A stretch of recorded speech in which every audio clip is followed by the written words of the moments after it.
exercice de génétique. Il y en a qui adorent ça, mais celui-ci il est pas mal. Chez le labrador, la couleur du pelage est contrôlée par deux gènes, le gène C et le gène R. Et on voit qu'ils nous ont mis des allèles petit c grand C et des allèles petit r grand R.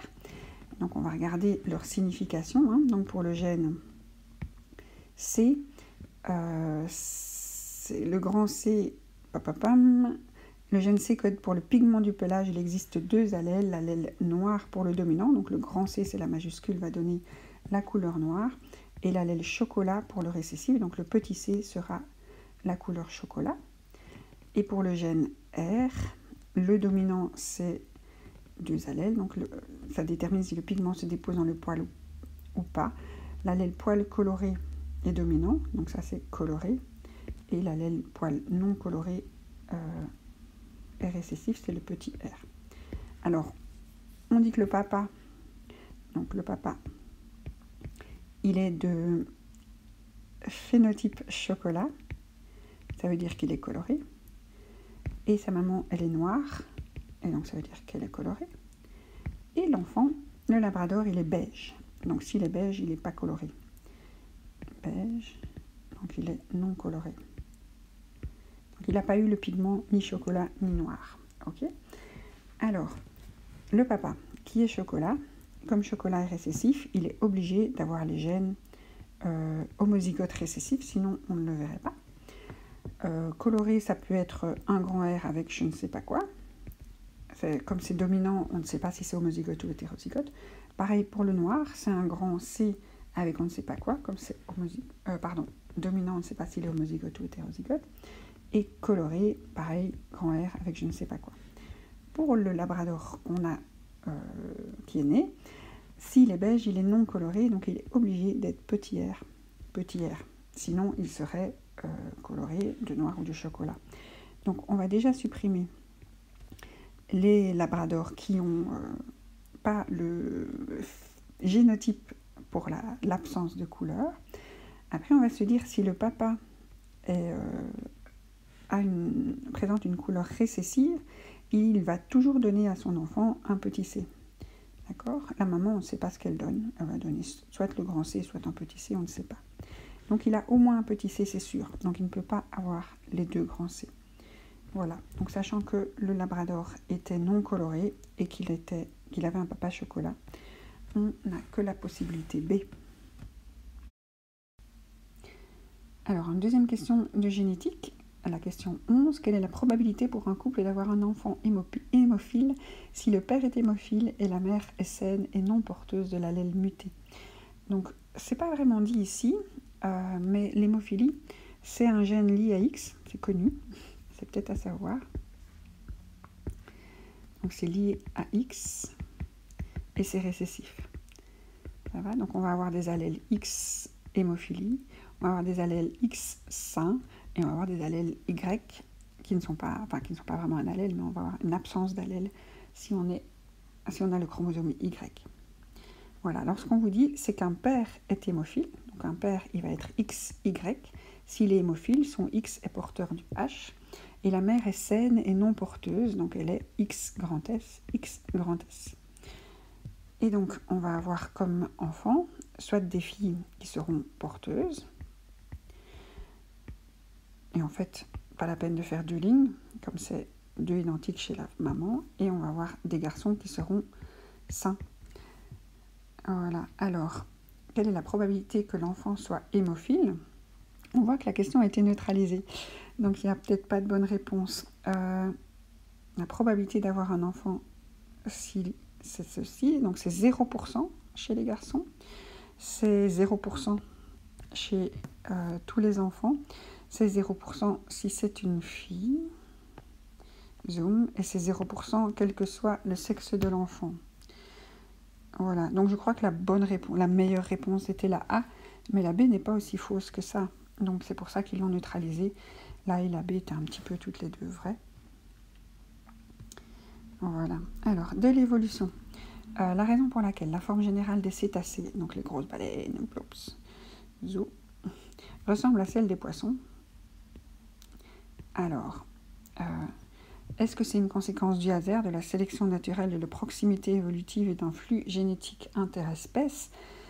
Donc c'est des animaux qui vivent dans le même milieu et donc qui doivent être tous les deux aérodynamiques et tous les deux voilà, glisser bien. Donc c'est plus la sélection naturelle. Le hasard, le hasard, c'est plus les mutations qui se font au hasard, pas seulement le fait que cette forme-là a été sélectionnée. Hein. Donc il y a eu des mutations au hasard, mais c'est pas allé dans tous les sens. Leurs proximités évolutives sont pas du tout proches. Hein. Donc on a un mammifère, on a ils pondent des œufs. Tous les poissons pondent des œufs, je pense. Et la baleine, elle provient de l'hippopotame qui est retourné dans l'eau. Donc il y a vraiment eu toute une sortie de l'eau et puis une revenue dans l'eau. Donc c'est pas du tout proche évolutivement. Un flux génétique interespèce, je crois pas que ça peut arriver entre espèces. Le flux génétique, c'est quand on a eu des populations isolées où il y a quelques allèles qui sont un petit peu plus prédominants et un autre pas, et que ça se rétablit parce qu'il y a des contacts entre les deux. Donc un flux génétique, c'est justement un remélange et dans une population d'une seule espèce, on se retrouve avec des allèles qui s'équilibrent à nouveau, alors qu'ils auraient pu partir en dérive génétique sur certains allèles. Donc c'est la sélection naturelle. Alors une deuxième question d'évolution sur la sélection naturelle. Alors on vous propose que la sélection naturelle s'exerce aléatoirement. Donc de nouveau, il y a une histoire de hasard dans l'histoire. Ben non, la sélection naturelle, elle est vraiment dirigée vers une meilleure adaptation, c'est pas du hasard. Les mutations génétiques sont faites au hasard dans le génome, mais la sélection, elle est après, et donc ça, c'est dirigé. Et le seul facteur permettant l'évolution des populations, alors en bio, quand vous avez des trucs catégoriques comme ça, c'est jamais la bonne réponse. Il faut toujours être un peu dans le conditionnel, dans le à peu près, dans la grande part. Alors, quels sont les autres facteurs permettant l'évolution des populations? Mais ça peut être des dérives génétiques, donc des isolements d'un coup avec des effets fondateurs. Donc, il est possible qu'une petite partie de population soit isolée, je sais pas moi, parce qu'elle est partie en bateau, parce qu'elle a atterri à un endroit où il n'y avait personne avant. Et donc, les populations peuvent évoluer, pas parce qu'on va sélectionner certains parmi d'autres, mais parce qu'ils vont se retrouver tout seuls, en fait. Après, modifie le génotype. Non, ça c'est de nouveau les mutations qui modifient un génotype. La sélection naturelle va, parmi une population variée, permettre que certains individus s'en sortent mieux, mais va pas créer, va pas faire de mutation. Et alors la dernière, c'est la bonne, puisque les trois autres sont fausses.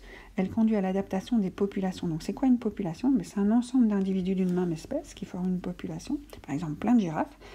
Et la sélection naturelle va permettre aux plus grandes girafes de cette population, parmi toutes les variétés de girafes, de vivre un peu mieux, d'avoir plus d'enfants. Et donc, c'est vraiment chaque fois sur un grand nombre d'individus qu'il va y avoir une sélection naturelle des plus aptes.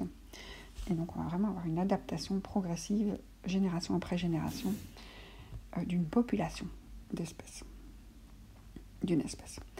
Alors, la dernière question, c'est du métabolisme précis, de l'écologie. Donc, les champignons de Paris, ils poussent sur du fumier de cheval. Et du coup, on peut dire qu'ils sont saprophytes. Donc, c'est un synonyme de détritivore. Ça veut dire qu'ils mangent, ils décomposent à l'extérieur. Ça, c'est les champignons qui font ça.